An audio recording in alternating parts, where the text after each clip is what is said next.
comment dire, l'Écriture elle-même nous ordonne de prêcher la parole en tout temps favorable pour nous. Donc bon, là, c'est pas le meilleur temps possible, mais on va quand même prêcher. Donc bon, j'étais censé me ramener à 16h30, mais bon, on a eu beaucoup d'imprévus. Ce serait quand même assez long à expliquer.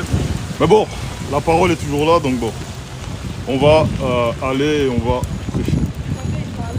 Alors bon, déjà le message que je tiens à prêcher, que ce soit pour vous qui m'écoutez, j'ai toujours dit, le message que je prêche aujourd'hui, c'est le message pour vous, mais également pour tous ceux qui sont autour. Donc aujourd'hui, le message que je souhaite prêcher, c'est Christ et Christ crucifié. Croyez en Jésus-Christ pour le salut de vos âmes. Beaucoup sont venus en prêchant beaucoup de doctrines. Beaucoup ont prêché l'islam, d'autres ont prêché le kémitisme. Mais aujourd'hui, toi qui m'écoutes, que ce soit ici ou même ici, je t'encourage à revenir à Jésus-Christ. Crois en Jésus-Christ comme Seigneur et Sauveur. Ce qui est bien avec Jésus-Christ, c'est que tu es assuré après la mort. Tu sais où est-ce que tu finis après ta mort. Et c'est la question qu'on est venu évoquer ici. De où est-ce que tu finis après ta mort. Je suis venu te dire que où est-ce que tu finis après ta mort ne dépend pas de ton compte en banque. Ça ne dépend pas de ce que quelqu'un aura dit sur ta vie, mais ça dépend de si tu as cru ou non en Jésus-Christ. Ce message-là est vital. Beaucoup passeront à côté. Beaucoup ignoreront ce message, mais aujourd'hui, je t'encourage à faire partie du plus petit nombre. Parce qu'il n'y en a pas beaucoup qui confessent le vrai Jésus-Christ.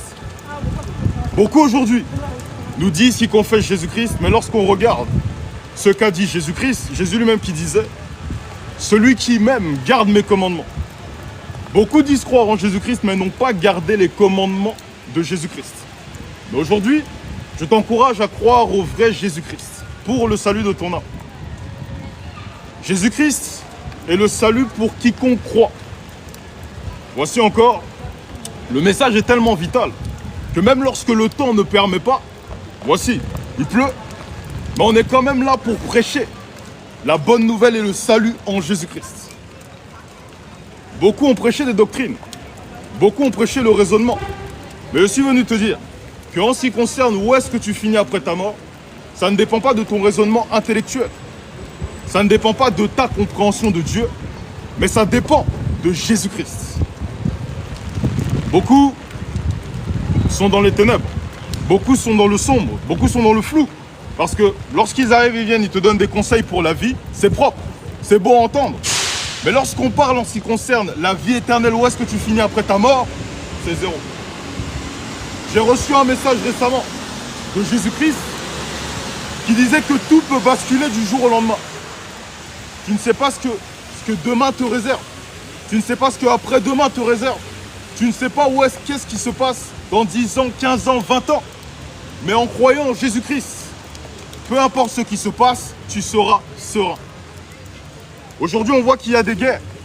Aujourd'hui, on voit qu'il y a des bruits de guerre. Beaucoup ont peur de la bombe nucléaire. Mais je suis venu te dire que par Jésus-Christ, si tu crois en Jésus-Christ, bombe nucléaire ou pas bombe nucléaire, tu seras rassuré, tu seras serein, parce que tu sauras d'où est-ce que tu finis après ta mort. Voilà le Jésus-Christ que je suis venu prêcher. Jésus-Christ lui-même qui dira de lui-même qu'il est la lumière du monde. Il n'est pas la lumière pour ton compte en banque. Il n'est pas la lumière pour le mariage ou ainsi de suite. Elon Musk, est-ce qu'il est chrétien? Et pourtant, il est riche. Mais en ce qui concerne la vie éternelle, en ce qui concerne où est-ce que tu finis après ta mort, c'est là que Jésus-Christ intervient.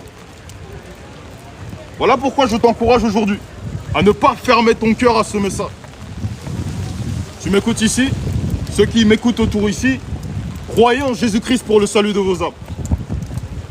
Beaucoup sont venus, ils ont prêché à gauche, à droite. Certains se sont pervertis. Je suis venu te dire que même ton passé n'est pas un frein. Aujourd'hui, comme on demande seulement au peuple de croire, certains trouvent que c'est trop facile. D'autres pensent que non, ils doivent faire un rituel spécifique.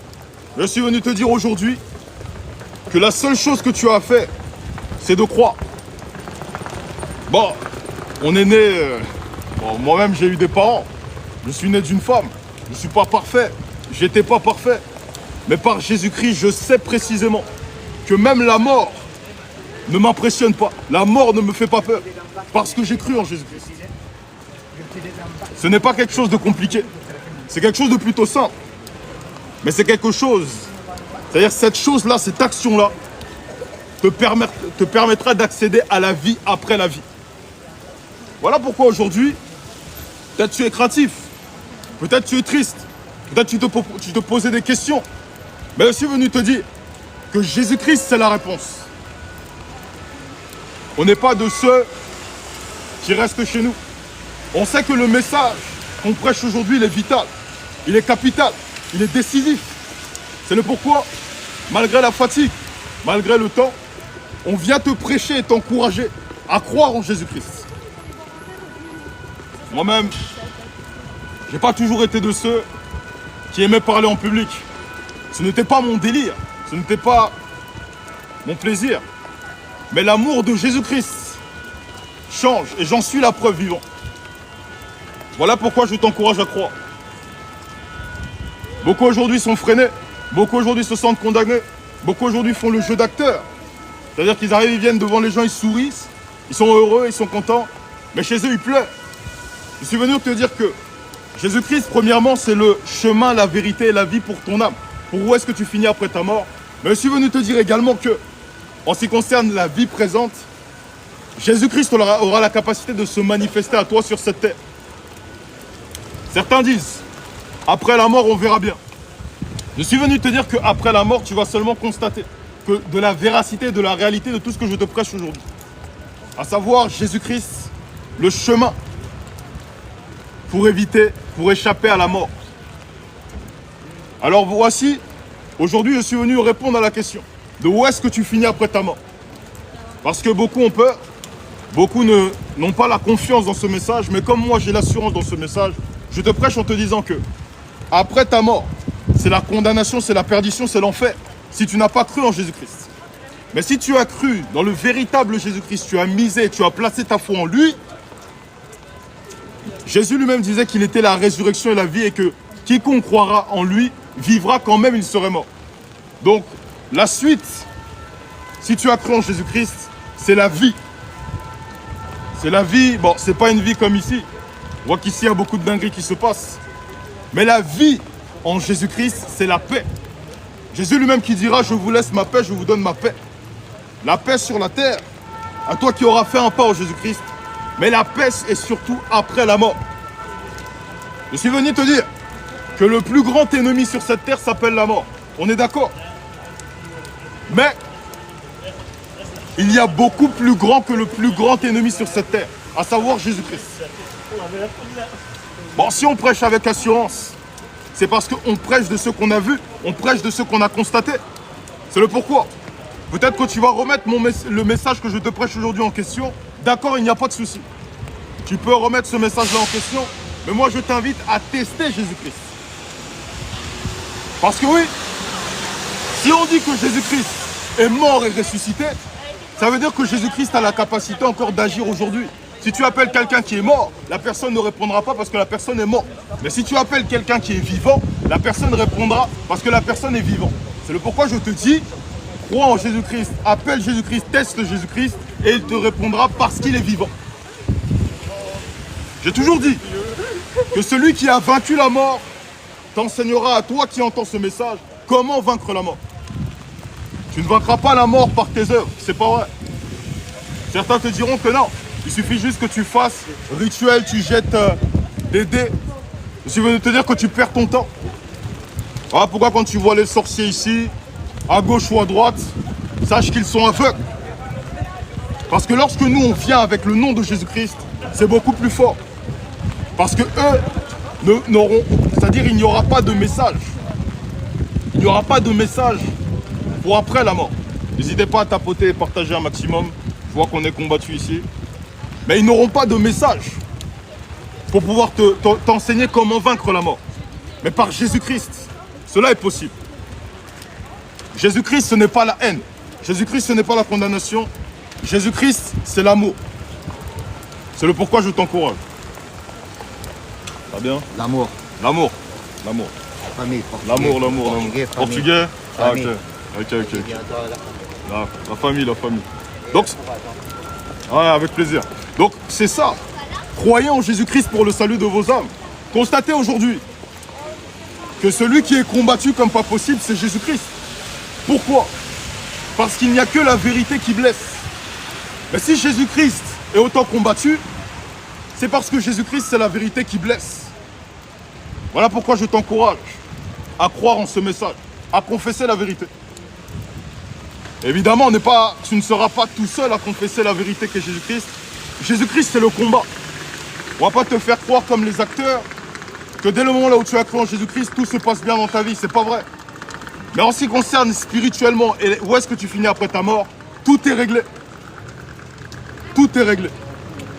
Donc si je te parle avec assurance, c'est parce que je sais ce que j'ai vu. Beaucoup pourront témoigner également, parce que je ne suis pas le seul. Mais il y a un petit nombre. Car la plupart iront à la perdition après la mort. La plupart iront dans le ténèbre après la mort. Mais voici, je t'encourage aujourd'hui à ne pas céder à l'influence du plus grand nombre. Ce n'est pas parce qu'il y a beaucoup de personnes dans une doctrine que c'est la vérité. C'est pas vrai. Tu verras généralement que celui même qui vient et qui dit la vérité, généralement il est beaucoup plus écarté par rapport à tous ceux qui sont dans le mensonge. Et je suis venu te dire que, en ce qui concerne Jésus-Christ, c'est la même chose. Parce que la plupart sont et seront dans les ténèbres après la mort. Mais aujourd'hui, tu as l'opportunité d'entendre ce message. Voilà pourquoi je t'encourage à ne pas fermer ton cœur. Ce serait la plus grosse erreur que tu puisses faire dans ta vie.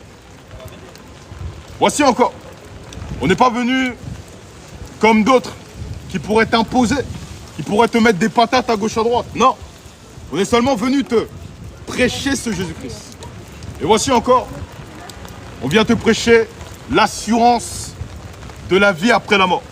Peu importe tes faits et gestes, dès le moment là où tu as cru en Jésus-Christ, tu valides ton ticket pour la vie éternelle. Tu valides ton ticket pour savoir où est-ce que tu finis après ta mort. Tu valides ton ticket de lumière et d'assurance.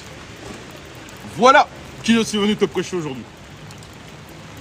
Et aujourd'hui, je suis venu te prêcher Jésus-Christ. Pas un Jésus-Christ qui est brut. Pas un Jésus-Christ qui tape, pas un Jésus-Christ, non. C'est un Jésus-Christ qui te dit, suis-moi. C'est l'amour. Et évidemment, si tu le suis, c'est bien. Si tu ne le suis pas, tu as tout à perdre. Dans tous les cas, que tu croies ou que tu ne croies pas en Jésus-Christ, de mon côté, ça ne change rien. Mais je suis venu te dire que si je te prêche aujourd'hui, ce n'est pas par frustration, ce n'est pas par ego, ce n'est pas par orgueil, ce n'est pas pour me faire voir, mais c'est par amour. Tout comme Jésus-Christ a manifesté son amour à la croix. Jésus-Christ, étant le Dieu Tout-Puissant, est venu sur la terre. Parce que l'être humain n'avait aucun moyen de vaincre la mort. Voilà pourquoi Jésus-Christ nous a enseigné comment vaincre la mort, par l'intermédiaire de son sacrifice. Voilà pourquoi. Aujourd'hui, c'est un message, c'est une invitation. Comme quelqu'un va venir, t'inviter au restaurant ou t'inviter dans les lieux de la vie. Aujourd'hui, je t'invite à la vie éternelle par Jésus-Christ. C'est une invitation. Ce message concerne tous ceux qui sont présents ici, mais également pour ceux qui sont autour. Croyez en Jésus-Christ pour le salut de vos âmes. Voilà le message qui est décisif et qui est capital. Et j'insiste, ce n'est pas par les œuvres. Certains acteurs viennent et te disent que non. Si tu arrives, tu viens, tu as regardé une femme, c'est fini, tu iras en enfer. Dès que tu arrives, tu viens, tu as insulté quelqu'un, tu iras en enfer. C'est pas vrai. Mais le péché qui mène à la mort, c'est de ne pas croire en Jésus-Christ étant sur la terre et jusqu'à la fin de tes jours. C'est le pourquoi tu as encore l'opportunité de sortir du péché. Ceux qui croient en Jésus-Christ ne sont pas pécheurs. Parce que le salaire du péché, c'est la mort. La mort après, c'est-à-dire la mort après la mort. Tu es perdu. Et personne ne pourra venir te récupérer. Mais aujourd'hui, tu as la capacité d'entendre le message que beaucoup n'ont pas entendu. Beaucoup sont morts sans avoir entendu que c'est Jésus-Christ qui sauve. Mais aujourd'hui, tu as la capacité d'entendre. Voilà pourquoi ne ferme pas ton cœur. C'est le conseil que je te donne. Évidemment, certains croiront, d'autres bafoueront et banniront ce message. Mais je suis venu te dire que c'est toi qui as tout à perdre en bannissant Jésus-Christ. Voilà pourquoi crois. Beaucoup sont venus, ils disent croire en Jésus-Christ. Mais lorsqu'on regarde dans l'enseignement, dans le prêche, c'est une catastrophe. On pourra citer beaucoup. Beaucoup te diront que non, ils sont chrétiens réveillés. D'autres te diront qu'ils sont catholiques. D'autres te diront qu'ils sont branchis dans toutes sortes de doctrines. Mais aujourd'hui, s'il y a quelque chose que tu dois retenir, c'est Jésus-Christ. Et Jésus-Christ qui sauve. Jésus-Christ ne va pas sauver ton compte en banque. Jésus-Christ ne va pas sauver ton mariage. Mais Jésus-Christ va sauver ton âme par la vie éternelle. Jésus-Christ nous guide. C'est ça. Jésus-Christ est le guide. C'est ça, c'est ça. Franchement. Non, moi je vous encourage, monsieur. Non mais, C'est ça, c'est ça. Là, il faut croire, il faut croire. Donc croyez. C'est pour vous qu'on dit ça. Voilà pourquoi Jésus-Christ ne vient pas de manière à frapper les regards. Jésus-Christ ne vient pas de manière à ce que non, tout le monde l'aime, c'est pas vrai. Mais aujourd'hui, je t'encourage, c'est une exhortation, c'est un encouragement, c'est une invitation à venir à Jésus-Christ. Donc voici ce message qui donne la vie. Et aujourd'hui, Attends, NPC, frérot. moi je prêche Jésus-Christ, hein. Je ne suis pas dans les autres affaires et tout. Que Dieu te garde. Ah, toi aussi, hein. Mais crois en Jésus-Christ en tout cas, hein. C'est ça. Donc c'est ça le message. Donc je répète, le salut s'obtient non pas par... C'est-à-dire, si tu vois quelqu'un qui te dit, jette les histoires pour pouvoir accéder à la vie éternelle, c'est un menteur. Mais crois en Jésus-Christ pour le salut de ton âme. Donc c'est un petit peu tout ça. Donc bon, je vais donner mes contacts pour ceux qui le souhaitent. Pour ceux qui ont des questions, n'hésitez pas à poser des questions. Même là, même ici, j'offre même une opportunité pour ceux qui souhaitent de monter en live si vous avez des questions. N'hésitez pas. Ou même si ceux qui veulent réfuter. Parce qu'il y en a même... Il y en a même qui veulent me tomber dessus. Il y en a même, Franck, tu dis X, Y, Z. Mais en réalité, si tu me tombes dessus, c'est pas sur moi que tu tombes. Tu tombes sur celui qui m'a envoyé. Et comme celui qui m'a envoyé est en moi, je suis capable de répondre aux questions qui traversent ton esprit. Donc n'hésitez pas ceux qui veulent envoyer des demandes.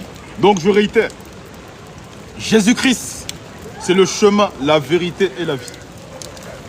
C'est-à-dire, tu ne pourras pas, c'est-à-dire c'est impossible. Beaucoup ont fait des tests. C'est-à-dire ils arrivent, ils viennent, ils cherchent à vivre éternellement sur cette terre. C'est-à-dire ils inventent des choses à piquer et ainsi de suite. Mais personne ne trouve la solution. Pourquoi? Parce que la solution pour vivre éternellement ne se trouve pas dans la science, ne se trouve pas dans le raisonnement humain. Mais la solution pour vivre éternellement se trouve en Jésus-Christ. C'est le pourquoi. Cherche, va à gauche, va à droite. Tu ne trouveras jamais la solution en dehors de Jésus-Christ pour vivre éternellement. Et je défie quiconque dans ce live ou quiconque à l'extérieur de me trouver quelqu'un qui donne une telle assurance comme Jésus-Christ. Ça n'existe pas. Ça n'existe pas. Peu importe ta confession de foi, si tu n'es pas chrétien qui manifeste la foi en Jésus-Christ, c'est fini pour toi. C'est fini pour toi. Donc je suis venu également dans la foulée. Étant donné que l'Écriture elle-même nous ordonne, dans Ephésiens 5:10, de condamner, de ne point prendre part aux mauvaises œuvres, mais de les condamner. Donc je suis venu te dire que Jésus-Christ ne se trouve pas dans le catholicisme. C'est pas vrai. C'est-à-dire certains ici, quand ils me voient prêcher, ils disent non mais il est catholique. Je n'ai rien à voir avec le catholicisme romain. Rien à voir. Lorsqu'on arrive, on regarde bien. On regarde on se penche sur le catholicisme romain. On verra qu'il s'agenouille devant des statues. Il s'agenouille devant des statues et pratique l'idolâtrie. Donc toi qui m'écoutes si tu es catholique, ou ceux qui sont à côté, tu m'écoutes qui tu es catholique, sors de là rapidement. Parce que l'Écriture nous ordonne de fuir l'idolâtrie. Donc sors de là. Pareillement également. Parce que ici on va réellement tout déraciner. Certains également disent croire en Jésus-Christ et sont dans les églises de réveil. Alors écoute-moi, toi qui es réveillé ou même ceux qui sont à côté, Jésus-Christ ne se trouve pas dans les églises de réveillés. Tout ce qui est Marcelo, tout ce qui est Joël Tatou, tout ce qui est Ivan Castanou, tout ça là c'est le faux et archi faux. Tu verras par exemple que quand tu rentres dans ces assemblées-là, tous parlent en langue ou parlent en l'air. C'est-à-dire ils vont arriver et vont parler à gauche, à droite. Mais l'écriture elle-même nous ordonne que dès le moment là où quelqu'un parle en langue ou parle une diverse langue, il doit y avoir interprétation. Il n'y a pas ça là-bas. Jésus-Christ ne se trouve pas là-bas. Et toi qui te définis, c'est-à-dire le branchisme également, ne vient pas de Jésus-Christ. Donc ça veut dire si toi tu te définis comme étant évangélique, si toi tu te définis comme étant orthodoxe, si toi tu te définis comme étant gallican, mormon ou ainsi de suite, sache une chose, repens-toi avant que la mort te frappe. Car si tu meurs dans ces doctrines-là, tu iras en enfer. Car l'écriture elle-même nous dit que le terme chrétien, c'est un nom. Il a la puissance dans ce nom de chrétien. Bonjour. On ne change jamais ce que Dieu lui-même a instauré. Voilà pourquoi je t'exhorte à croire au véritable Jésus-Christ. Non pas le Jésus-Christ du siècle présent. Parce que l'écriture elle-même nous dit que beaucoup s'attacheront à des doctrines de démons et à des esprits séducteurs. Mais crois au véritable Jésus-Christ. Jésus-Christ qui est l'écriture. Donc toi qui es dans les églises réveillées, toi qui es dans le système catholique, non, c'est quelque chose de sérieux les gars quand même. C'est quelque chose de sérieux. Vous croyez en quoi vous? Musulman. Ouais. Ah, vous avez l'assurance, vous trouvez qu'il y a l'assurance là-bas dans l'islam? Et toi, c'est quoi ton assurance? Ah, moi, mon assurance, elle est en Jésus-Christ. Ah ouais, parce que, que. dis-moi, tu crois quoi en lui? Quoi? Ah, tiens, ça, c'est une très bonne question. C'est parti. Ouais, c'est parti, c'est parti. On va voir Alors, qui va gagner. Ah, qui va gagner? Ah non, on n'a pas besoin du téléphone normalement. Non, on n'a pas besoin du téléphone, mais je te donne une écriture. Maintenant, je peux te répondre. Bah, après, si tu veux, je te réponds selon moi, mais. Vas-y, montre-moi ton écriture. Ah, l'écriture. Ok, d'accord, pas de soucis. Moi, je vais te montrer des preuves. D'accord, ok. Je vais te montrer tout, moi. Ok. Bah, c'est parfait, hein. Bah, si vous êtes ouvert à l'échange, c'est. Là, tu vas me montrer un truc qui a été généré en ces dernières années. Moi, j'ai envie de te montrer un truc qui date de longtemps. Alors, voici ce que Jésus lui-même dit de lui-même. Je suis la résurrection et la vie. Celui qui croit en moi vivra quand même il serait mort. Donc, ça veut dire quoi?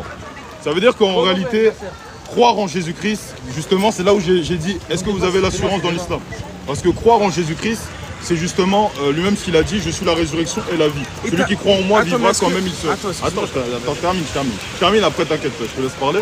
Mais en gros, lorsqu'on arrive, on regarde ici, on voit que c'est l'assurance, c'est-à-dire qu'il n'y a pas de doute, il n'y a pas question de faire de bonnes œuvres pour être sauvé, mais il suffit juste de croire en Jésus-Christ comme Seigneur et Sauveur, croire que justement, parce que nous on est pécheurs, tu vois, on pêche, tout ça et tout, on est issus de la mort et ainsi de suite. Mais Jésus-Christ lui-même, tu verras même coraniquement qu'il n'a jamais péché.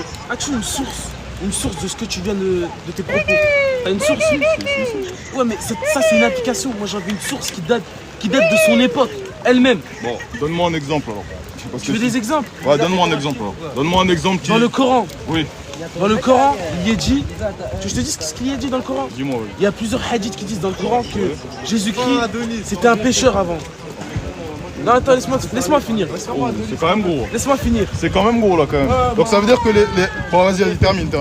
Jésus-Christ était un pécheur. Jésus-Christ était un pécheur alors. Il a trouvé la vérité en islam. Et il s'est reconverti. Est-ce que tu aurais même la source même de ce que tu nous as dit? La source est dans le Coran. La source est dans le Coran lui-même. Le Coran qui a été créé il y a très longtemps de ça. Ça, tu me prouves ça d'une application. Une application qui a été créée quoi, en 2023, 2022. Ça correspond pas. Mais moi, je crois en toutes les croyances. Moi, j'accepte ta croyance. Mais je te dis seulement ma source. Et moi, j'ai plusieurs sources qui disent, t'as vu le Coran? Ouais. Le Coran, il a été retrouvé sous l'océan. Et j'ai une source, il a été retrouvé sous l'océan. Ces pages n'ont même pas été abîmées.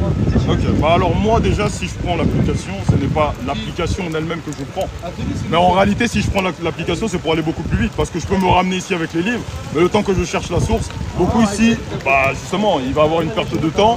Enfin voilà, il faut quand même essayer d'aller un minimum vite. Donc moi les sources que je te donne, c'est sûr que derrière, c'est pour ça que j'invite les gens à les lire aussi. Tu vois, je vais pas donner une source en te disant, bon, je donne ça et ensuite après c'est bon, c'est terminé. Mais maintenant là, tu m'as dit justement que Jésus est un pécheur, c'est ça que tu as dit. Hein. Tu as affirmé que Jésus est un pécheur du coup. C'est ça? Ouais. D'accord, ok. Bon, alors moi je vais te parler en ce qui concerne la naissance de Jésus-Christ selon ton propre livre.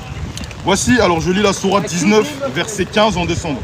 Que la paix soit sur lui le jour où il naquit, le jour où il mourra et le jour où il sera ressuscité vivant.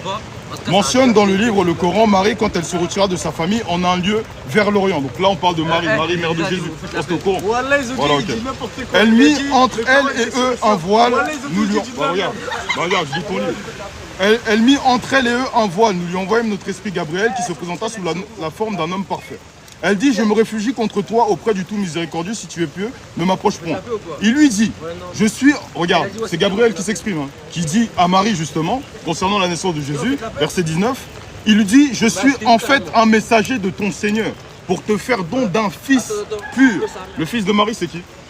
Je sais pas. Tu sais pas c'est qui est le fils de Marie? Bah, le fils de Marie, c'est Jésus. Et voici justement ce que Gabriel, messager d'Allah, va dire. Il va dire, il lui dit, je suis en fait un messager de ton Seigneur pour te faire don d'un fils pur. Donc quand toi tu me dis que Jésus est un pécheur, bah, ça veut dire que tu contredis ton propre livre en fait. Parce que c'est pas ce que le Coran dit. Jésus lui-même, il est décrit comme étant pur. Et là, en l'occurrence, chrétien comme musulman, dans la logique, on est censé être d'accord à ce sujet. Voilà, on dirait que donc bon, à la rigueur, si tu as des sources pour pouvoir contredire ça, mais c'est simple. Donc du coup, attendez. Justement, cette pureté qu'est Jésus-Christ, on la prêche. Donc bon, essaye de t'écarter un peu quand même pour... Bon, après, si tu veux, on tourne vers toi. Ensemble. Jésus portait les péchés du monde. C'est quoi la meilleure religion entre le christianisme et l'islam pour toi? D'accord, ok. Pour moi, ou selon ce qui est écrit? En termes de... Non, pour toi, ton propre avis. Bah alors, d'après mon propre... Bah après, bon, mon avis, il est basé sur ce qui est écrit dans tous les cas, tu vois. Est-ce que tu as déjà lu le Coran? Moi, par rapport à... Bah attends, je vais prendre la question de ton ami, après je viendrai sur toi. Mais en gros, pour avoir comparé les deux doctrines, tu vois, les deux enseignements, bah, la différence, c'est que en ce qui concerne l'islam, ça dit beaucoup de choses. Mais en ce qui concerne, comme je l'ai dit, l'assurance, on la retrouve, l'assurance, bah, comme j'ai lu le passage tout à l'heure. Jean chapitre 11, verset 25, Jésus dit, je suis la résurrection et la vie. Celui qui croit en moi vivra quand même il serait mort. Donc il y a l'assurance quand tu crois en Jésus-Christ. Mais dans l'islam, tu liras tout le Coran, il n'y aura jamais cette assurance-là. On mettra la foi et les œuvres au même niveau. Sauf que la différence, et la question que moi je me suis posée, c'est qu'est-ce qui engendre les œuvres? La foi engendre les œuvres ou les œuvres engendrent la foi?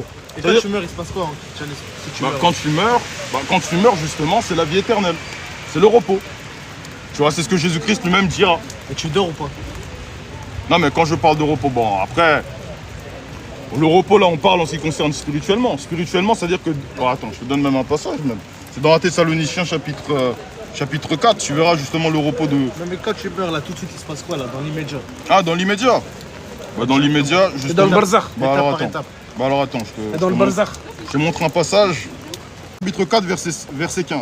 Voici en effet ce que nous vous déclarons, d'après la parole du Seigneur. Nous les vivants, restés pour l'avènement du Seigneur, c'est-à-dire à la fin des temps. Voilà, nous ne devancerons pas ceux qui sont morts. Car le Seigneur lui-même a un signal donné, à la voix d'un archange et au son de la trompette de Dieu, descendra du ciel et les morts en Christ ressusciteront premièrement. Donc en l'occurrence, ceux qui sont morts, ils sont dans un lieu. C'est-à-dire ils sont dans un lieu, le paradis. Jésus lui-même qui parlera même à un des brigands, il lui dira, parce que justement le brigand avait cru en lui, il dira, toi et moi ce jour-là, nous serons au paradis. Donc là ici, c'est pas cité le terme paradis, mais justement, là on nous dit, car le Seigneur lui-même a un signal donné, à la voix d'un archange et au son de la trompette de Dieu, descendra du ciel et les morts en Christ ressusciteront premièrement. Ensuite, nous les vivants. Donc là, c'est si nous on est encore en vie. Donc bon, c'est bon, vous devez filer? Ouais. Ok, bon. Après, je sais pas. Où est-ce que finit le chrétien après la mort? C'est une bonne question. Bah, la question, elle est simple. Elle est là, la réponse, elle est là. Car le Seigneur lui-même a un signal donné. À la voix d'un archange, au son de la trompette de Dieu, descendra du ciel. Et les morts en Christ ressusciteront premièrement. C'est-à-dire, quoi qu'il arrive, qu'on meure, qu'on soit encore en vie, la fin pour le chrétien, c'est la résurrection en Jésus-Christ. Les morts en Christ ressusciteront premièrement. Ensuite, nous les vivants, qui seront restés. Donc là, ça concerne les vivants. Là, c'est les morts en Christ. Mais là, on se concerne les vivants, qui seront restés. Nous serons tous ensemble enlevés avec eux sur des nuées, à la rencontre du Seigneur dans les airs. Et ainsi, nous serons toujours avec le Seigneur. Consolez-vous donc les uns les autres par ces paroles. Donc, je répète, l'assurance se trouve en Jésus-Christ. Il n'y a pas d'assurance dans d'autres doctrines. Analysez, hein, parce que bon, j'ai l'habitude de dire, et l'Écriture elle-même nous dit, alors je vais même lire ça parce que je suis tombé récemment dessus. Voilà. Romains 3, verset 3, en descendant. Et quoi si quelques-uns n'ont pas cru, leur incrédulité anéantira-t-elle la fidélité de Dieu? Loin de là. Que Dieu, au contraire, soit reconnu pour vrai. Que Dieu lui-même soit reconnu pour vrai, oui.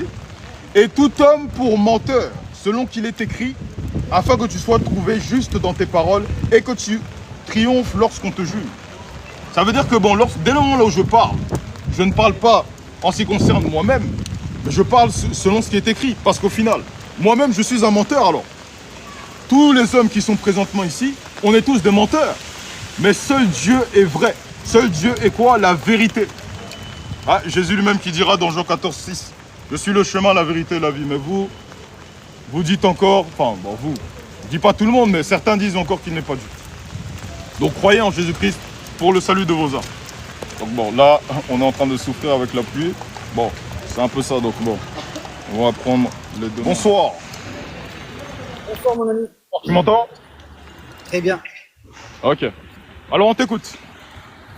Là, j'aimerais savoir de quelle source tu tiens, comme quoi Jésus est Dieu pour toi. Ok. Bah, c'est une excellente question. C'est une excellente question. Alors, déjà, je te pose la question. Bon, alors, je te pose la question, hein, on est dans un échange. Qui envoie les prophètes? Dieu. Ah, c'est Dieu, ok.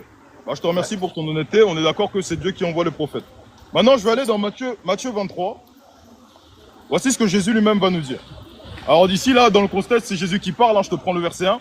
Alors, Jésus, parlant à la foule, dit à ses disciples, dit. Donc, c'est Jésus-Christ lui-même qui parle. Maintenant, je descends directement au verset 34. Voici ce que Jésus lui-même va dire. C'est pourquoi, voici, je vous envoie des prophètes.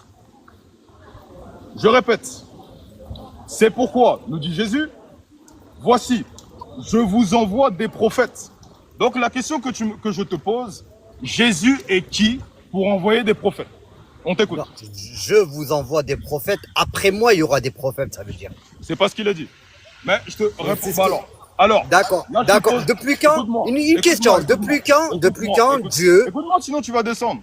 Je t'ai dit, là, je t'ai posé une question parce que tu m'as dit sur base de quoi je m'appuie pour te dire que Jésus est Dieu. Moi, je t'ai posé la question. Toi, tu m'as dit c'est Dieu qui envoie les prophètes.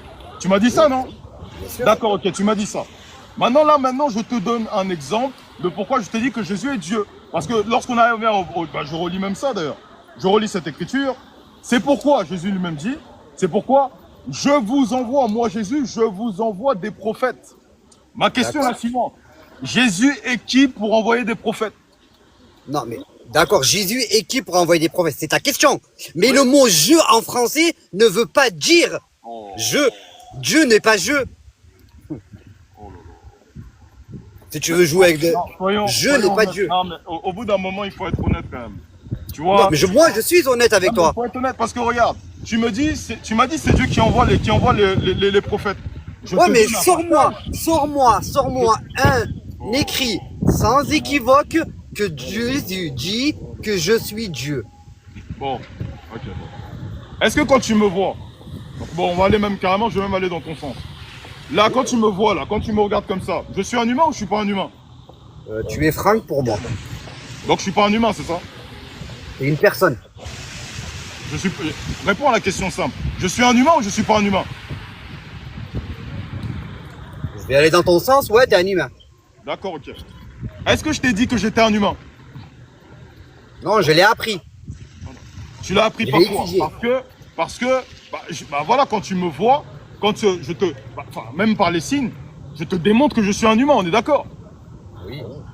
Jésus-Christ, c'est la même chose. D'accord, maintenant je vais te poser une question. Écoute-moi, après t'inquiète, tu vas parler. Mais on va étape par étape.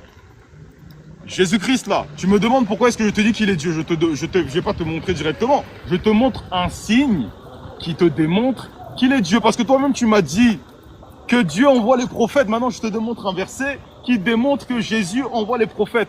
Mais je te moi, repose la question. Si tu ne réponds pas, ça sert à rien. Parce qu'on va pas continuer. Parce que autant, moi, tu me poses une question, je te réponds. Toi, tu me poses une question, je te réponds. Je te dis, Jésus envoie des prophètes en tant que qui? Tu peux arriver à aller à gauche, à droite, si tu veux. Tu vas me développer, mais réponds-moi à la question. C'est tout. À la question, je vais te répondre. Prouve-moi que c'est une source sûre. Regardez, Tout vous voyez? simplement. Vous voyez? C'est-à-dire Maintenant, quand- je vais te poser une autre question, s'il te plaît, si tu peux y répondre. Bon, vous voyez, c'est ça la marmaille. Hein. C'est-à-dire, c'est ça. C'est-à-dire, vos bêtises là que vous allez aller sortir de Jésus-Christ qui n'est pas Dieu, vous allez aller sortir ça à gauche, vous allez aller sortir ça à droite. Mais en face d'un chrétien, ça là, ça va jamais passer. Jamais. Parce que vous voyez, c'est comme ça qu'on attrape. C'est-à-dire, vraiment c'est grave. Hein. C'est-à-dire, on est allé juste sur un passage.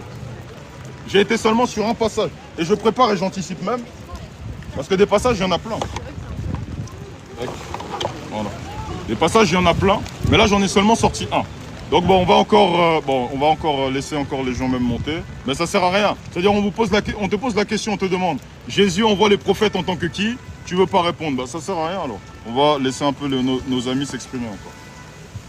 Voilà. C'est un peu ça. Hein. Donc bon, Allô? bonsoir. Ouais, bonsoir, ça va? Ça va bien toi? Ça va, tranquille. Ok, on t'écoute. Donc, selon toi, Jésus est Dieu, c'est ça? Alors c'est pas selon moi, c'est selon ce qui est écrit. Mais pourquoi Voilà. il serait Dieu? Alors, est-ce que tu as écouté la conversation que j'ai eue juste avant avec ton collègue? Non, je suis arrivé quand il parlait, quand il a dit que... Ok. Quand t'as dit que Jésus a envoyé des prophètes, c'est ça? Exactement. Jésus C'est envoie quoi? des prophètes. Donc, C'est dans quel passage, Si. ça? c'est dans Matthieu chapitre 23, verset, Attends. 30, verset 34. Si tu veux, tu peux Attends. aller vérifier. Ouais, je vais aller vérifier. Attends, c'est Donc, quoi? Le verset 34, c'est ça qui nous intéresse. Ouais, bah c'est celui-là que j'ai en train de... Matthieu 23, 34. Ouais. Bon, Selon voilà, lui, voilà, second, voilà. c'est pourquoi, voici, je vous envoie des prophètes, des sages Voilà. et des scribes, Voilà, vous voilà, tuerez, écoute-moi. crucifierez les uns... Écoute-moi, mon ami. Ouais. Tu m'as demandé justement un passage pour lequel je te dis que Jésus est Dieu. Je te pose la question Ouais. d'après ce que tu sais. Qui Mais moi, je te pose une envoie question. des prophètes? Non, mais je peux te poser une question. Non mais, bon, on va pas Tu connais le sens de ce verset, le écoute-moi. contexte du verset, Tu m'as- de ce écoute-moi. passage. Tu m'as demandé une question. Tu m'as posé la question d'abord en premier, on est d'accord? Ouais. Tu m'as posé la question en premier, donc justement, je te réponds. Bon, je vais même te répondre même dans la totalité même. Alors, je vais relire ça. Alors Jésus dit, donc là c'est le verset 1. Donc ça veut dire que dans le contexte, c'est Jésus qui parle. Maintenant on descend directement au verset 34, parce que c'est ça qui va nous intéresser. Jésus dit, c'est pourquoi, voici, je vous envoie des prophètes, des sages et des scribes. La question est la suivante, qui envoie des prophètes? Je te pose déjà cette question-là. Qui envoie des prophètes? Si tu ne le sais pas, tu peux dire Je ne vais sais y pas, répondre c'est pas maintenant, un problème. Dis-moi. Je vais y répondre maintenant, attends. Oui. Jésus est le Dieu Tout-Puissant.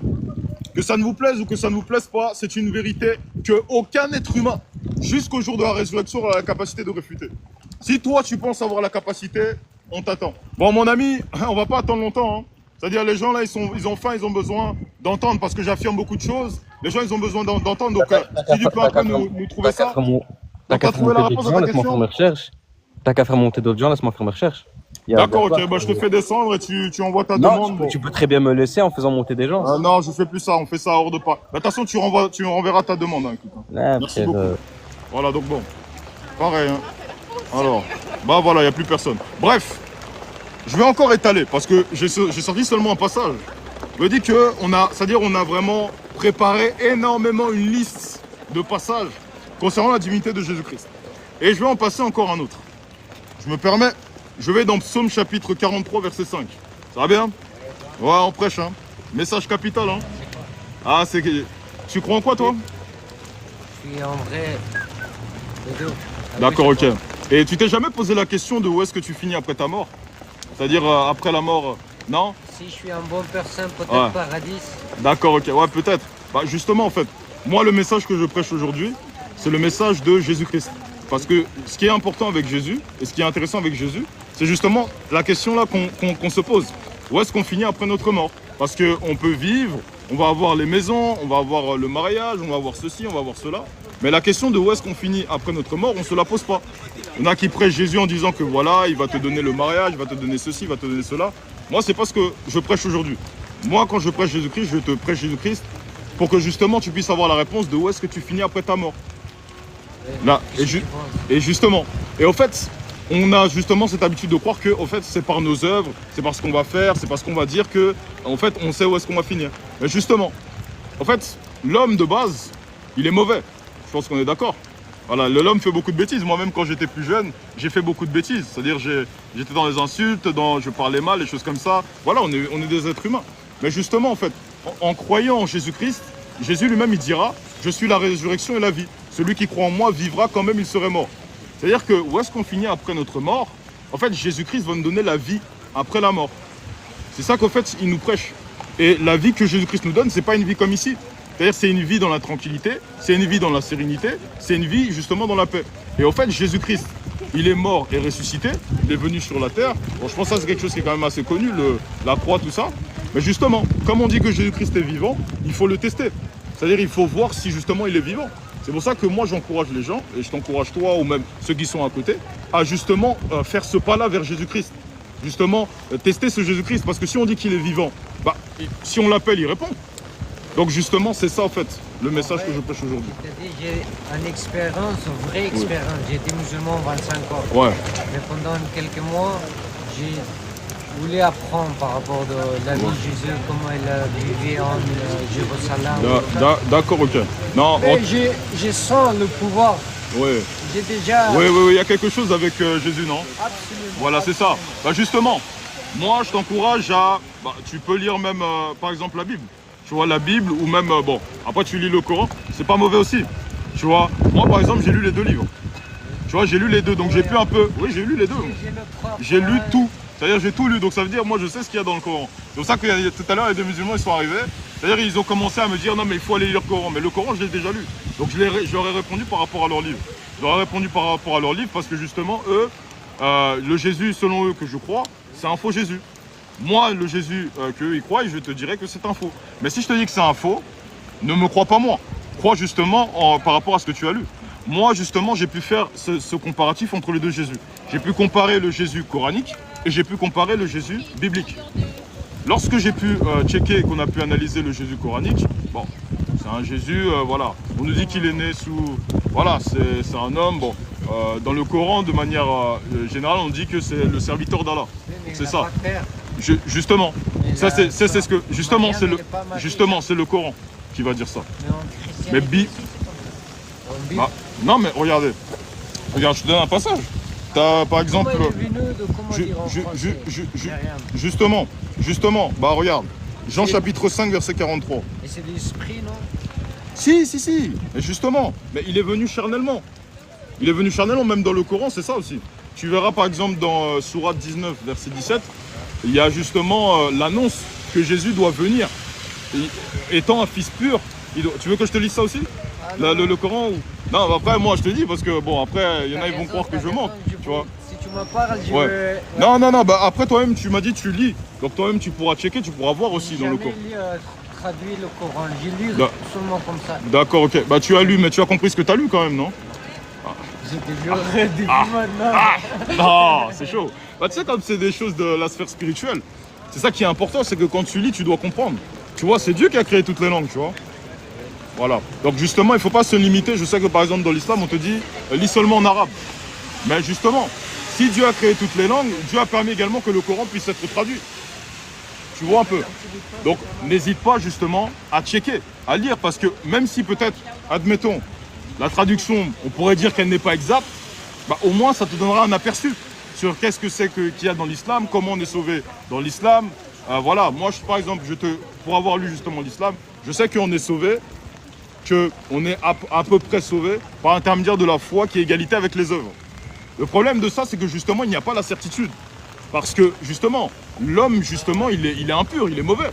Donc la plupart des choses qu'on a fait au départ, elles étaient mauvaises. Donc comment on peut avoir l'assurance qu'on a fait plus de bonnes œuvres que de mauvaises œuvres? On ne peut pas avoir cette assurance-là dans l'islam. C'est pour ça que justement, je t'encourage justement à lire ça, à checker ça, parce que le Coran lui-même, il n'y a pas un passage justement qui dit que la foi est au-dessus des œuvres ou que les œuvres sont au-dessus de la foi. Mais justement, ce qui concerne Jésus-Christ, Jésus-Christ a tellement mentionné la foi que justement les œuvres viendront justifier celle-ci. La foi, en fait, les œuvres, dans le christianisme, c'est pas mauvais. C'est une bonne chose. Comme là, ce que je suis en train de faire, c'est une œuvre. Mais justement, en fait, les œuvres justifient la foi que j'ai en Jésus-Christ. Parce que la foi engendre les œuvres. Et non les œuvres engendrent la foi. Et c'est ça justement le problème dans l'islam. C'est qu'il n'y aura pas un passage qui te dit que la foi engendre les œuvres. Tu vois un peu. Donc c'est justement ça quoi. Donc par rapport justement à Jésus-Christ et son Père, ça c'est une révélation. Tu vois, mais vraiment moi ce que je t'encourage à faire si tu lis la Bible, c'est vraiment à analyser vraiment le message que Jésus-Christ lui-même a voulu transmettre. Tu vois, qu'est-ce qu'il a transmis, tu vois. C'est un peu ça. Si quelqu'un vient de ta demande et elle t'a dit, t'es quoi comme chrétien, qu'est-ce que tu veux dire? Moi, je suis chrétien. Ouais. Tout simplement, je suis chrétien. Moi, tu sais, je suis pas dans les branches. Pourquoi? Parce que justement, Dieu lui-même a donné le terme chrétien comme nom. Bah, je te lis ça même. Je te lis ça même. Alors, c'est un verset rapide. Hein. Dis-moi ton pensée. Moi, ah non, moi je donne. Bah, t'inquiète pas. Justement, je vais te dire justement ce que j'ai à dire à ce sujet. Mais justement, tu vois, dans 1 Pierre 4,16, ça dit, mais si quelqu'un souffre comme chrétien, qu'il n'en ait point honte, et que plutôt il glorifie Dieu à cause de ce nom. C'est-à-dire chrétien, c'est un nom.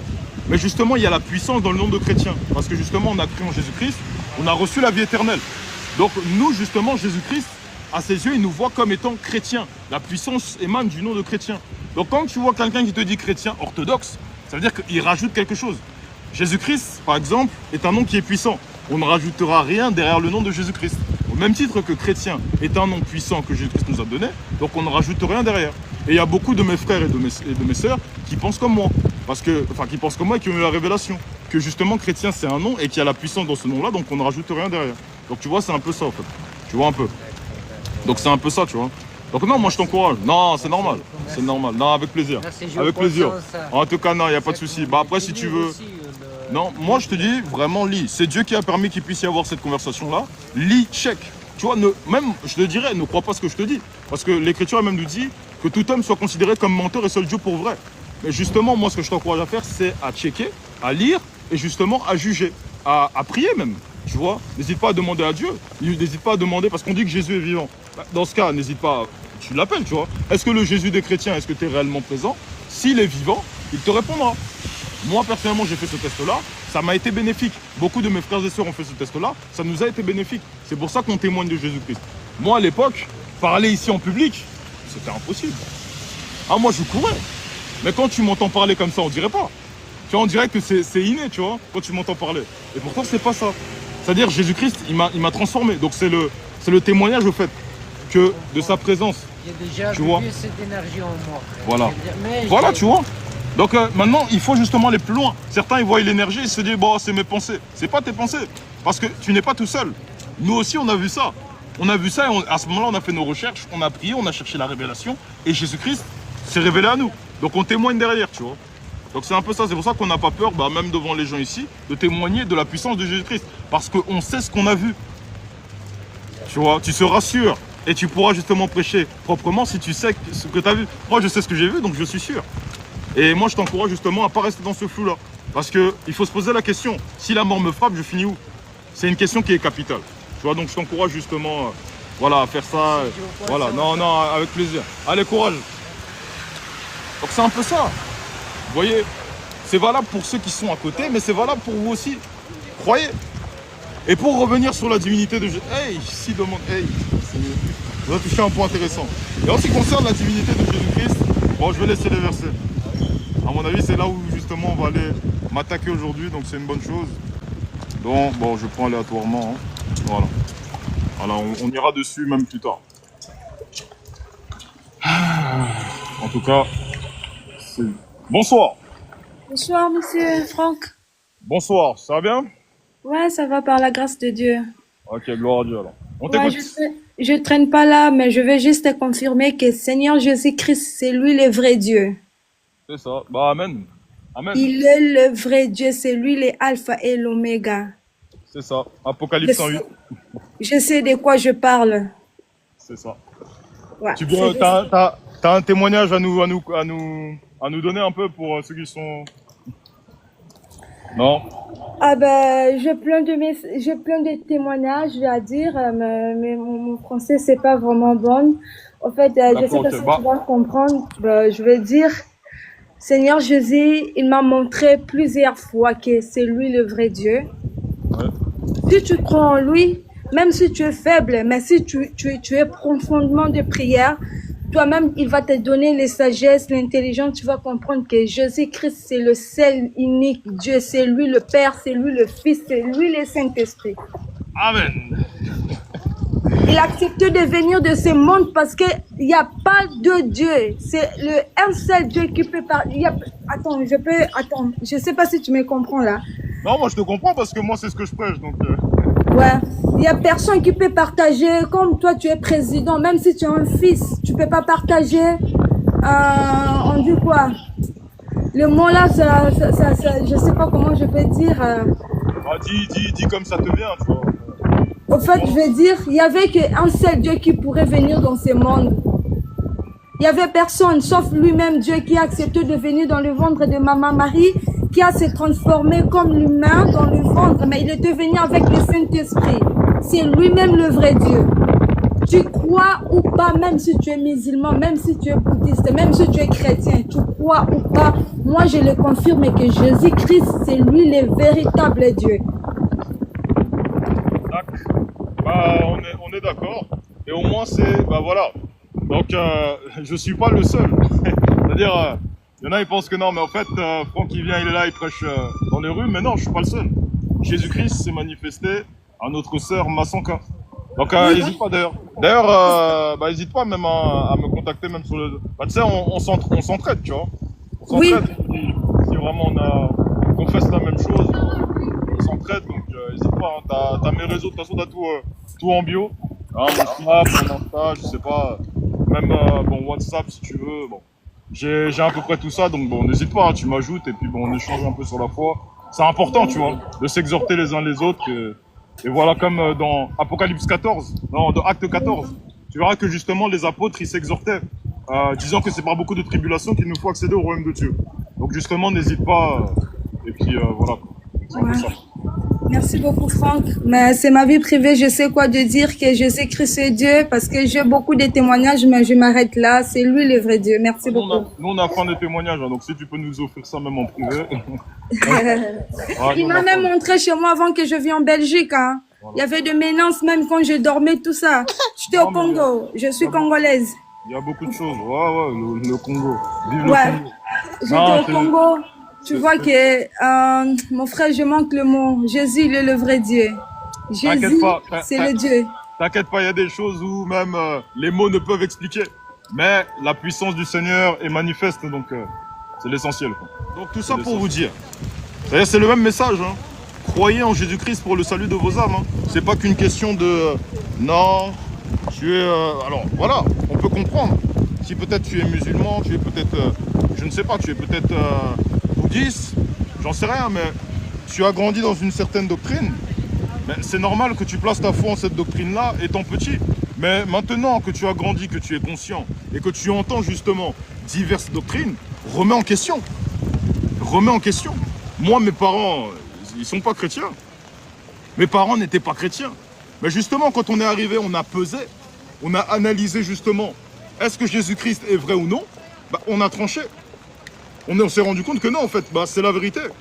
Donc, à ce moment-là, on est sorti des fausses doctrines. Moi, j'étais dans une doctrine bien précise, témoin de Jéhovah, qui est une doctrine qui n'a strictement rien à voir avec le christianisme. Donc, si toi, tu es témoin de Jéhovah, d'ailleurs, il faut se repentir même parce que c'est la malédiction. C'est la malédiction. Et ensuite, après, on s'est rendu compte. Et qu'est-ce qu'on a fait? On est sorti. Donc, il n'y a pas de suivisme moutonnier. Il n'y a pas de parce que mon père, mon grand-père ou mon arrière-grand-père, moi-même, ils n'étaient même pas convertis. Donc, il faut justement croire. Et voilà, le Seigneur lui-même fera le reste. Donc bon, je vois que, alors je ne sais pas, alors j'ai l'impression que les demandes ne sont plus d'actualité, donc voilà. Donc on a pu à peu près prêcher tout ça, voilà. Donc c'est pour vous dire que de croire en Jésus-Christ pour le salut de vos âmes. Alors, je donne mon contact, voilà, donc aujourd'hui on est un peu pressé. Voilà, on est un peu pressé, vous avez vu que le temps il n'était pas ouf, mais bon, on va décaler ça. Donc mon contact à moi, c'est le... Alors, fais monter, alors, ok. D'accord, ok, bon, s'il y a quelqu'un qui veut monter. tu n'as qu'à monter alors. On va pas te freiner. Alors, bonsoir et on t'écoute. Salut. Bonsoir, salut. Oui, on t'écoute. Bah, en fait, moi, c'était par rapport à la Trinité que j'ai du mal. La Trinité, alors. La Trinité, alors, dis-moi, quelle est ta question? C'est quoi par rapport à ça? Vous dites que Jésus est Dieu. Ouais. Si Jésus il est Dieu, c'est qui le Père? D'accord. Alors, c'est une question exceptionnelle que tu me poses. Ah, c'est vraiment une question incroyable. Et justement, on va te répondre. Par rapport à ça, et je vais te répondre justement avec deux passages. D'accord, mais attends, mais quatre passages, on une verra. question. Est-ce que le Non, Père... mon frère, c'est une excellente question. Alors déjà, en ce qui concerne la Trinité, déjà, le Jésus que je prêche n'est pas trinitaire. C'est pas vrai. La Trinité, c'est une fausse doctrine. Parce que quand tu regardes la Trinité, tu verras Dieu unique sous 3 personnes avec un S. Mais il y a un seul Dieu. Comment Dieu peut être 3 personnes avec un S? Et je te sors l'écriture. C'est une question exceptionnelle. Éphésiens 4. Je vais aller là-bas, sur du verset 1. Voici ce que l'apôtre Paul lui-même nous dit. Je vous exhorte donc, moi, le prisonnier dans le Seigneur, à marcher d'une manière digne de la vocation qui vous a été adressée. En toute humilité et douceur, avec patience, vous supportons les uns les autres avec charité, vous efforçant de conserver l'unité de l'esprit par le lien de la paix. Il y a un seul corps et un seul esprit, comme vous avez été aussi appelés à une seule espérance par votre vocation. Il y a un seul Seigneur, une seule foi, un seul baptême, un seul Dieu. Il y a un seul Dieu. Éphésiens chapitre 4, verset 6. La Trinité nous dit Dieu unique en 3 personnes avec un S. 3 personnes signifie plusieurs dieux. Mais l'Écriture nous dit il y a un seul Dieu. Maintenant, pour répondre à ta question. Juste une question. C'est qui Juste une question. Juste ce que tu viens de dire. C'est Jésus qui parle ou c'est un apôtre? Alors, je t'explique. C'est l'apôtre Paul. D'ailleurs, pour ceux si toi tu ne savais pas, c'est l'apôtre Paul, c'est celui qui a été envoyé par Jésus-Christ. Okay. Tu iras par exemple dans Actes chapitre 9. Tu verras que Ananias, bon attends, je te file même ce passage-là. C'est-à-dire Paul, autrefois, il était appelé Saul. Tu comprendras ça. Donc, je vais au verset 10. Acte 9, verset 10. Or, il y avait à Damas un disciple nommé Ananias. Le Seigneur lui dit, dans une vision, Ananias, il répondit, me voici Seigneur. Et le Seigneur lui dit, lève-toi, va dans la rue qu'on appelle la droite et cherche dans la maison de Judas un nommé Saul de Tarse. Saul de Tarse. Saul, c'est maintenant aujourd'hui celui qui a été appelé Paul. C'est-à-dire il s'appelait Saul, mais on le surnommait aussi Paul. Et derrière, justement, c'est Paul qui va être repris. C'est 15. Là, c'est le Seigneur qui s'exprime à Ananias. Mais le Seigneur lui dit, va car cet homme est un instrument que j'ai choisi pour porter mon nom devant les nations, devant les rois et devant les fils d'Israël. Et je lui montrerai tout ce qu'il doit souffrir pour mon nom. Ça veut dire que déjà, premier point, Jésus lui-même, il a mandaté Saul de Tarse, qu'on appelle aujourd'hui Paul, pour pouvoir prêcher sa parole. C'est pour ça que derrière, maintenant quand il nous dit au verset 16, et je lui montrerai tout ce qu'il doit souffrir pour mon nom, tu verras dans le Éphésiens chapitre 4 que j'ai pris au début, derrière justement quand Paul va parler de lui-même, il dit quoi? Il dit qu'il est prisonnier. Parce que justement, c'est la prophétie que Jésus lui-même a balancée concernant Paul. Donc dès le moment là où justement je te parle de Paul, comprends justement que je te parle de Christ. C'est-à-dire de Christ, justement, qui a envoyé Paul pour pouvoir prêcher sa parole. Ok. C'est pour ça que je te parle de Paul. Maintenant, pour revenir à ta question concernant le Père. Alors déjà, comme je l'ai dit précédemment, il y a un seul Dieu. Maintenant, lorsque tu arrives, tu viens, tu analyses ça. Bah, je vais te démontrer juste un verset, parce que justement, tu nous demandes justement, qui est le Père. Jean chapitre 8, verset 12. Non, mais pour toi, il n'y a pas de Père. Jésus, il n'a pas de Père, pour toi. Non, écoute-moi, regarde. Je vais te montrer justement le mystère du Père. Tu comprendras justement ce point-là. Jean 8, 12. Jésus leur parla de nouveau et dit, « Je suis la lumière du monde. Celui qui me suit ne marchera pas dans les ténèbres, mais il aura la lumière de la vie. » Donc Jésus-Christ, c'est la lumière. Maintenant, pourquoi est-ce que je te parle de ça? Tu verras une chose bien précise. Jean 12, verset 35, en descendant jusqu'au verset 36. Voici ce que l'Écriture dit. La lumière, donc Jésus lui-même, il va parler, il va dire, la lumière est encore pour un peu de temps, au milieu de vous. Jésus, c'est la lumière, il parlera de lui-même, tu comprendras. Marchez pendant que vous avez la lumière, afin que les ténèbres ne vous surprennent point. Celui qui marche dans les ténèbres ne sait où il va. Pendant que vous avez la lumière, croyez en la lumière, afin que vous soyez des enfants de lumière. Je répète, Pendant que vous avez la lumière, croyez en la lumière afin que vous soyez des enfants de lumière. La question est la suivante. La lumière, c'est qui? La lumière, c'est Jésus. Donc si la lumière, c'est Jésus, Jésus lui-même est qui pour avoir des enfants? Qui est Jésus pour avoir des enfants? Il est Père. C'est ça que justement les trinitaires n'ont pas compris. Dieu le Père, Dieu le Fils, Dieu le Saint-Esprit. C'est-à-dire, le Père n'est pas le Fils et le Fils n'est pas le Saint-Esprit. C'est pas écrit. C'est pas vrai. Parce que justement, Jésus-Christ, que vous dites être le Fils, se définit lui-même comme étant le Père, parce que je suis la lumière du monde. Et voici, à la fin, il va nous dire, dans le verset 36, « Pendant que vous avez la lumière, croyez en la lumière, en d'autres termes, en lui-même, afin que vous soyez des enfants de lumière, en d'autres termes, des enfants de Jésus-Christ. » C'est ça. C'est aussi simple que ça. Donc quand il m'a dit qu'il n'a pas compris la Trinité, gloire à Dieu, parce que la Trinité, c'est le diable. C'est Satan. Ça n'a rien à voir avec Dieu. Et on pourrait y revenir dessus. Bref. Je me permets encore. Matthieu chapitre 28 encore. Parce qu'il y en a pas mal des versets, mais bon. Là, j'ai pris un peu ce que j'avais. J'avais même pris le cahier avec les passages. Matthieu 28, 19. Voici ce que l'Écriture elle-même déclare. Jésus lui-même qui va encore nous dire. Allez, faites de toutes les nations des disciples, les baptisant au nom du Père, du Fils et du Saint-Esprit. Ma question est la suivante pour ceux qui lisent. Nom est écrit comment? Avec un S ou nom est écrit sans S? Non, en l'occurrence ici, bon, je ne vais pas pouvoir vous montrer, mais non est écrit sans S. Donc ça veut dire que dès le moment là où Jésus dit baptisé au nom du Père, du Fils et du Saint-Esprit, c'est comme si Jésus lui-même dit, il pose une opération, baptisé au nom de 4 plus 4 plus 4. Et pour justement pouvoir baptiser, il faut connaître quel est ce nom, le nom du Père, du Fils et du Saint-Esprit. Maintenant, quel est ce nom? C'est une question qu'on doit se poser. On va aller dans Actes chapitre 2. Acte 2, le verset 38. Voici ce que l'Écriture nous dit. Pierre leur dit, repentez-vous. C'est-à-dire, le moment là où Jésus lui-même y parlait, il y avait les disciples. Mais voici ce qu'il va dire. Pierre leur dit, repentez-vous. Et que chacun de vous soit baptisé au nom de Jésus-Christ. Il n'a pas dit, soyez baptisés au nom du Père, du Fils et du Saint-Esprit. Il a dit, soyez baptisés au nom de Jésus-Christ. Pour le pardon de vos péchés et vous recevrez le don du Saint-Esprit. Soyez baptisés au nom du Père, du Fils et du Saint-Esprit. Matthieu chapitre 28, verset 19. Soyez baptisés au nom du Père, du Fils et du Saint-Esprit. Soyez baptisés au nom de 4 plus 4 plus 4.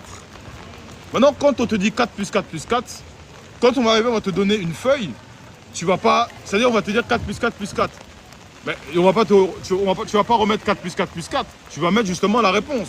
4 plus 4 plus 4, c'est égal à 12. Soyez baptisés au nom du Père, du Fils et du Saint-Esprit. 4 plus 4 plus 4. Lorsque vous allez dans Actes chapitre 2, verset 38, 4 plus 4 plus 4 est égal à 12.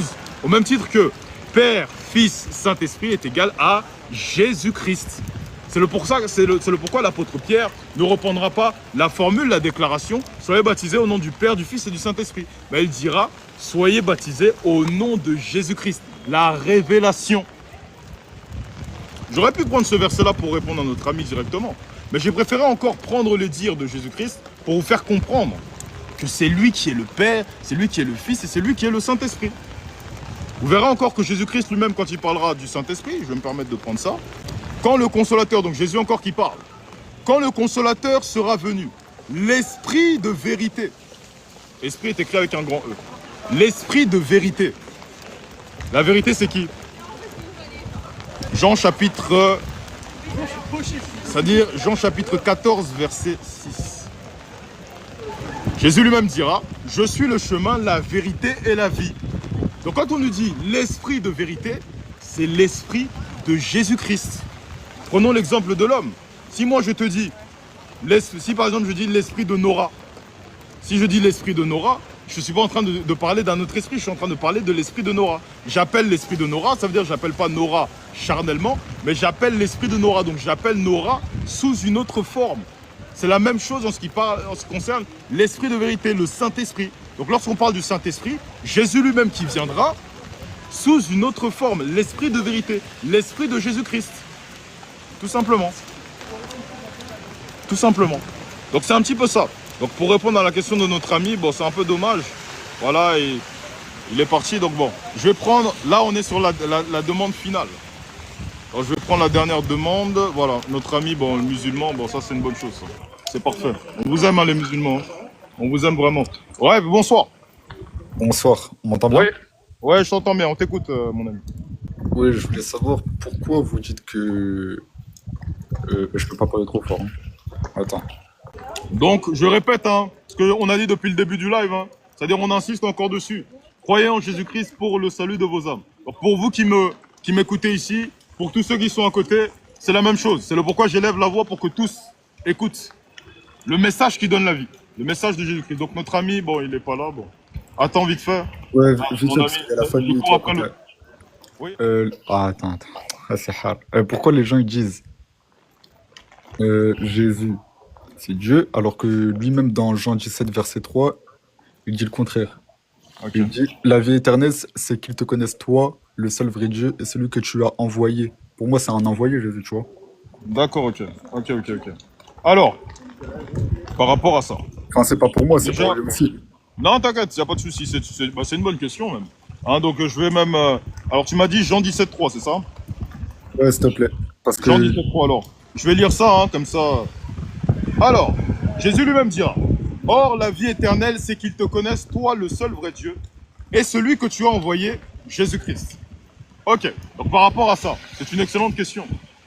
Maintenant, ici, là, Jésus lui-même dit... Bon, attends, je vais même encore reprendre, même comme ça, j'ai bien le passage sous les yeux, que je n'allais pas vous dire n'importe quoi. Il dit... Or, la vie éternelle, c'est qu'ils te connaissent, toi, le seul vrai Dieu, et celui que tu as envoyé, Jésus-Christ. Alors, ce qui est intéressant, c'est que ici, Jésus-Christ, quand il va dire la vie éternelle, c'est qu'ils te connaissent, toi, le seul vrai Dieu, et celui que tu as envoyé, en d'autres termes, tu ne peux pas connaître le seul vrai Dieu si tu ne connais pas l'envoyé, c'est-à-dire Jésus-Christ. Exactement. Oui, on est d'accord avec ça, c'est un envoyé de Dieu, mais ça fait pas de lui Dieu. Alors, maintenant, par rapport à ça, tu verras que justement, la déclaration de Jésus-Christ, elle est prophétique. Je vais dans... Non, pour nous, Mais c'est dans- ça. Bah ouais, mais bon, le problème, c'est que tu m'as posé une question. Tu veux que je te réponde? Ouais, moi, je suis d'accord avec toi, là. D'accord, ok. Alors, je vais te montrer justement d'où est-ce que ça vient. Parce que tu comprendras que Jésus lui-même, si tu vas dans Luc chapitre 24, alors, je vais pas forcément aller là-bas directement, parce que de base, c'est même pas le sujet de ta question, mais tu verras que Jésus-Christ lui-même, il est venu justement pour accomplir la loi, les psaumes et les prophètes. Luc chapitre 24, verset 44, en descendant jusqu'au verset 46 par là. Jésus lui-même, donc c'est-à-dire que dès le moment là où tu vois Jésus qui s'exprime, tu verras que c'est l'accomplissement des prophéties qui ont été faites à son sujet. Et là, je vais t'enfiler une, comme ça tu vas comprendre pourquoi est-ce que Jésus-Christ lui-même il te dit « Or la vie éternelle, c'est qu'ils te connaissent toi, toi le seul vrai Dieu, et celui que tu as envoyé, à savoir Jésus-Christ. » Ouais. Donc bon, je te réponds par rapport à ça. Je vais aller dans Zacharie 2.10. Poussez des cris d'allégresse et réjouis-toi, fille de Sion, car voici je viens et j'habiterai au milieu de toi, dit l'Éternel. Beaucoup de nations s'attacheront à l'Éternel en ce jour-là. C'est-à-dire que même l'Éternel lui-même parle de lui à la troisième personne. Comme Jésus lui-même, quand il parle de Dieu, il parle à la troisième personne. Mais bon, ça encore c'est un petit détail. Beaucoup de nations s'attacheront à l'Éternel en ce jour-là et deviendront mon peuple. J'habiterai au milieu de toi et tu sauras que l'Éternel m'a envoyé vers toi. Je te pose une question, mon ami. Là, il dit justement à la fin du passage, j'habiterai au milieu de toi et tu sauras que l'Éternel des armées m'a envoyé vers toi. Qui s'exprime dans ce passage-là? Écoute, Non, hein. je sais pas c'est qui. Tu sais pas, ok. Alors ici, dans le contexte ici, tu verras que c'est une prophétie de la part de l'Éternel. L'Éternel lui-même, l'Éternel Dieu, tu vois que l'Éternel c'est Dieu. Bon, là, ici, bon, je pense, bon, ça dépend, est-ce qu'on est d'accord même? Tu sais que l'Éternel c'est Dieu, ou à part si tu veux que je te donne un passage à ce sujet? Non, ouais, ça c'est bon, ça. c'est D'accord, juste- ok, tu sais. D'accord, ok, c'est par rapport à Jésus, ok. Donc justement, là ici, l'Éternel lui, justement va s'exprimer en disant que, donc je répète, hein, pousse des cris d'allégresse et réjouis-toi, fille de Sion, car voici je viens et j'habiterai au milieu de toi, comme Jésus lui-même a habité au milieu, au milieu des êtres humains. C'est ce qu'on prêche. J'habiterai au milieu de toi, dit l'Éternel. Donc c'est l'Éternel Dieu qui s'exprime. Et voici ce qu'il va dire. Beaucoup de nations s'attacheront à l'Éternel. Donc il s'exprime et il parle de lui à la troisième personne. Beaucoup de nations s'attacheront à l'Éternel et deviendront mon peuple. Et j'habiterai au milieu de toi et tu sauras que l'Éternel, donc c'est l'Éternel qui s'exprime, hein. Et tu sauras que l'Éternel des armées m'a envoyé vers toi. Mais si on part de ce principe-là, l'Éternel, il s'exprime, il dit qu'il va être envoyé. C'est-à-dire, l'Éternel dit qu'il va être envoyé par l'Éternel. Ça n'a pas de sens dans la logique et dans le raisonnement humain. C'est le pourquoi tu comprends le moment là où Jésus lui-même dit le Père m'a envoyé. C'est-à-dire, quand il dit le Père m'a envoyé, il fait mention de la prophétie, des prophéties qui ont été données. Notamment l'une que je te donne ici, Zacharie, chapitre 2, verset 10. Donc quand Jésus lui-même dit, « Or la vie éternelle, c'est qu'ils te connaissent, toi, le seul vrai Dieu, et celui que tu as envoyé, à savoir Jésus-Christ », il fait mention du fait que on ne peut pas connaître Dieu si on ne connaît pas Jésus, au même titre qu'on ne peut pas connaître Jésus si on ne connaît pas Dieu. Et quand il fait la mention de « envoyer », c'est toujours la mention de la prophétie. C'est comme ce que l'Éternel fait. En fait, ce que l'Éternel faisait dans l'Ancien Testament, il le fait dans le Nouveau Testament. Il n'y a aucun changement. Mais juste que la différence, c'est que dans le Nouveau Testament, les choses sont cachées, les choses sont codées. Conformément à Marc chapitre 4. Et puis voilà, c'est un petit peu ça. Donc, pour répondre à peu près à ta question. Voilà. Ok, merci d'avoir répondu. Donc voilà, donc c'est un peu ça. Donc voilà, donc avec plaisir. Et je te souhaite une bonne soirée, mon ami. Profite avec ta famille et n'hésite pas à lire et à checker. Et puis voilà, c'est un peu ça. Vas-y, merci. Merci à toi, bonne soirée. Vas-y, bonne soirée. Donc c'est un peu ça. C'est un peu ça. T'es bon, frérot, ça fait plaisir. Ah, les frères. Vraiment, vous voyez l'homme. C'est pour ça que vous dites que je suis bon. Moi, c'est pas bon. Que tout homme soit considéré pour menteur et seul Dieu pour vrai. C'est Dieu qui est... Aïe, aïe, aïe. C'est Dieu qui est bon. Ah, je me suis fait mal au bras même. Mais bon. Donc c'est un peu ça. C'est un peu ça, c'est-à-dire Jésus-Christ, c'est la révélation. C'est le mystère. Si tu cherches à comprendre ça avec ton intellect, ça va être compliqué. Et moi, j'apprécie la démarche de ce musulman qui pose la question. Et poser des questions pour qu'on puisse vous répondre. Alors vraiment, les amis, j'aurais aimé même continuer, même et engager. Mais ça va être un peu... donc c'est un peu ça. Tout chrétien pas religieux sait répondre à ces questions. Ça encore, c'est encore un autre sujet. Hein. Parce que là, du coup, tu touches un point même qui est capital même. Est-ce que le chrétien est religieux? Là, ça c'est encore une autre question, parce que du coup, maintenant que tu touches à ça. Jacques chapitre... alors je vais poser le cahier, hein, parce que ça me fait vraiment mal au bras. Donc Jacques chapitre 1, le verset 26. Si quelqu'un croit être religieux, sans tenir sa langue en bride, mais en trompant son cœur, la religion de cet homme est vaine. C'est-à-dire, il existe une religion qui est vaine, inutile, qui ne sert à rien, qui est en lien direct avec les ténèbres. Jacques chapitre 1, verset 27. La religion pure et sans tache. C'est-à-dire, si tu dis qu'un chrétien qui n'est pas religieux peut répondre à cette question, ça veut dire que là, tu parles d'un chrétien qui n'est pas pur et qui n'est pas sans tache. Attention à ce que tu dis, mon frère. C'est pas correct, mon frère ou ma soeur, parce que je ne sais pas qui est derrière le compte. Mais attention à ce que tu dis. La religion pure et sans tache, devant Dieu notre Père, consiste à visiter les orphelins et les veuves dans leur affliction et à se préserver des souillures du monde. Est-ce que cela n'est pas la définition du chrétien? Si. Et si c'est la définition du chrétien, c'est que le chrétien est concerné par la religion pure et sans tache. Et je vais donner encore... alors il y a vraiment pas mal de passages que je pourrais citer, notamment Luc chapitre 5, verset 12. Ça c'est un passage. Luc 6, 12, Luc 5, 12, par là. Jésus lui-même qui envoie la pureté pour guérir un malade, pour guérir un lépreux. J'aurais pu encore aller sur ça, mais je vais aller rapidement. Voilà, par rapport à ce sujet-là. Ah, c'est important, hein. Quelque chose. Sachant bien, 1 Timothée chapitre 1, verset 9. Sachant bien que la loi n'est pas faite pour le juste, mais pour les méchants et les rebelles, les impies et les pécheurs, les irreligieux. Je répète, la loi n'est pas faite pour le juste, mais pour les méchants, les rebelles, les impies et les pécheurs, les irreligieux. En d'autres termes, ceux qui s'opposent à la religion. La loi est faite justement pour vous. Pour les irreligieux, les profanes, les parasites, les meurtriers, les impudiques, les infâmes, les voleurs d'hommes, les menteurs, les parjures et tout ce qui est contraire à la saine doctrine. Donc le fait d'être irreligieux, le fait de s'imposer à la religion pure et sans tache, c'est contraire à la saine doctrine. Prenez note, parce que ça même, vous n'allez pas aller l'entendre ça même dans les fausses assemblées même réveillées ou même dans les assemblées catholiques même qui vraiment ont besoin vraiment du Seigneur. C'est-à-dire vraiment pour les enfants de Dieu, il faut vraiment revenir. Cette doctrine-là qui dit, parce que ça c'est quelque chose que j'ai entendu beaucoup, le chrétien n'est pas dans la religion, c'est pas vrai. C'est pas vrai. Là j'ai parlé de la religion pure et sans tache de Jacques chapitre 1 verset 27, mais je pourrais encore aller même encore plus loin. L'Église, chapitre 5 verset 22. Voici ce que l'Écriture nous dit. Femmes, soyez soumises à vos maris comme au Seigneur, car le mari est le chef de la femme, comme Christ est le chef de l'Église, qui est son corps et dont il est le sauveur. Or, de même que l'Église est soumise à Christ, les femmes aussi doivent l'être à leur mari en toutes choses. Marie, aimez vos femmes comme Christ a aimé l'Église et s'est livré lui-même pour elle, afin, là on parle de l'Église, afin de la sanctifier par la parole après l'avoir purifiée par le baptême d'eau, afin de faire paraître devant lui cette Église glorieuse, sans tache, ni ride, ni rien de semblable, mais sainte et irrépréhensible. Sans tache, la religion pure et sans tache. La pureté, on n'a pas encore évoqué la pureté même. Bon, ça me semble quand même assez évident. On pourrait même encore évoquer ça. 2 Timothée chapitre 2 verset 22. Ceux qui veulent justement pour la pureté, voilà, bon, je vais même prendre ça même parce que voilà. Mais bon, le fait d'être sans tache est lié à l'Église. Donc c'est directement lié à la religion, qui est liée à la saine doctrine. La religion, c'est le fait de faire les œuvres.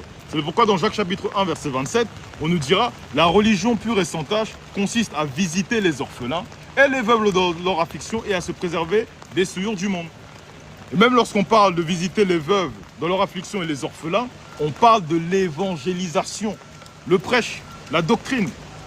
Parce que lorsque tu vas voir les orphelins et les veuves dans leur affliction, c'est pourquoi? C'est pour leur prêcher le message de la vie, le message de Jésus-Christ en l'occurrence. Donc c'est ça. C'est de ça qu'on parle. Maintenant, lorsque j'ai parlé en ce qui concerne la pureté, voici le conseil que l'apôtre Paul va donner également à Timothée. Paul, qui s'est exprimé à Timothée, fuis les passions de la jeunesse et recherche la justice, la foi, la charité, la paix, avec ceux qui invoquent le Seigneur d'un cœur pur. Pur, la religion pure et sans tache. C'est-à-dire que la pureté, c'est dans le cœur du chrétien. Voilà pourquoi la religion justement, est conforme à la saine doctrine. Et je ne peux pas venir aujourd'hui, comme certains le font, vous prêcher autre chose. Ce n'est pas possible. Ce serait à l'encontre de ce que les apôtres eux-mêmes ont prêché. Donc voilà. Voilà, tu voulais dire autre chose, bon, c'est pas grave. Je suis d'accord, mais le chrétien fait la religion, mais la religion ne fait pas le chrétien. Le chrétien fait la religion. Alors j'aurais bien aimé que tu nous files un passage. Nous, on ne fait rien du tout, c'est Christ lui-même qui fait les choses. Mais la religion est liée au chrétien. Parce que justement, la religion, c'est la saine doctrine. La religion et la saine doctrine vont de pair. Donc si moi, je confesse la saine doctrine, la doctrine des apôtres, automatiquement, je suis lié, relié à la religion. Relié à la religion, relié. Lorsqu'on parle de religion, il y a le mot relie. Relie, c'est relié. Relié à Christ. On verra que dans d'autres langues, je crois même en grec ou en latin, quelque chose comme ça, il y a également une explication à ce sujet-là.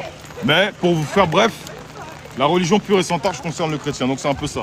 Donc les frères, vraiment, merci à vous tous, vraiment d'avoir été dans le live. Donc, alors je vérifie 2-3 choses aussi. Hein. J'ai fait un peu des tests. Voilà, vous voyez, hein, le monde est là. Voilà, mais l'écriture justement triomphe.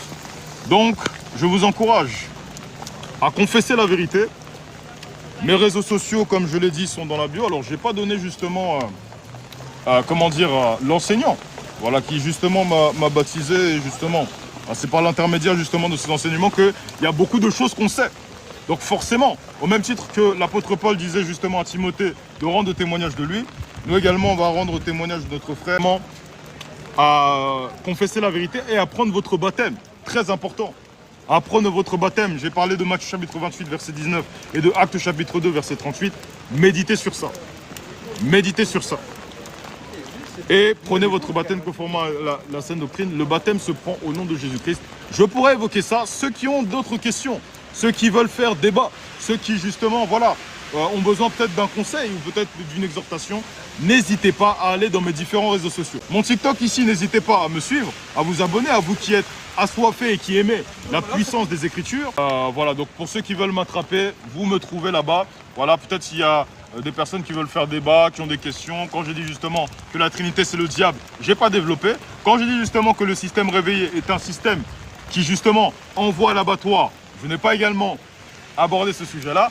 Quand j'ai dit que le catholicisme il faut sortir, je n'ai pas également donné passage encore à ce sujet-là. Mais j'affirme, même la divinité de Jésus-Christ, que tout ce que j'affirme, il y a une preuve scripturaire, c'est écrit. Mais il faut vérifier. Donc n'hésite pas à me poser la question. Voilà, ça mange pas de pain. Et puis voilà, en tout cas, moi je vous souhaite une bonne soirée. Je prie vraiment que vous puissiez vraiment être dans la paix. Vraiment, qui que vous soyez. Bon, ah, ils sont bons ici. Donc je prie vraiment que le Seigneur puisse vraiment vous remplir de sa connaissance. Et on s'attrape tout simplement dans les futures vidéos et dans la prochaine évangélisation qui arrivera. Quand ça arrivera, Et que le Seigneur vous bénisse.